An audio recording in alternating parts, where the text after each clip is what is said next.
Class 11 semester 2 এর পরীক্ষা তো চলেই এলো। মার্কস ডিভিশন কি হবে, প্রত্যেকটা চ্যাপ্টার থেকে কি কি প্রশ্ন আসবে, কি মার্কস ডিভিশনে আসবে, সেটা তো একটু ক্ল্যারিফাই করা দরকার। এই মুহূর্তে প্রত্যেকের যা অবস্থা তাতে যা বোঝা যাচ্ছে যে সবাই কিন্তু অত্যন্ত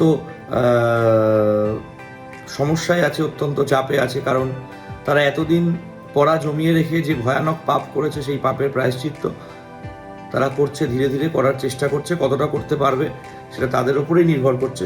সুতরাং সেই প্রক্রিয়া, সেই প্রসেস তো চলতেই থাকবে। বাট তার আগে আমাদের যেটা জানা দরকার সেটা হচ্ছে যে প্রত্যেকটা চ্যাপ্টার আমাদের সেমিস্টার 2 কেমিস্ট্রিতে থিওরিটিক্যাল এক্সাম এর ক্ষেত্রে প্রত্যেকটা চ্যাপ্টার থেকে কি কি প্রশ্ন আসবে, কত নাম্বারের প্রশ্ন আসবে, কাউন্সিলের প্যাটার্নটা কি।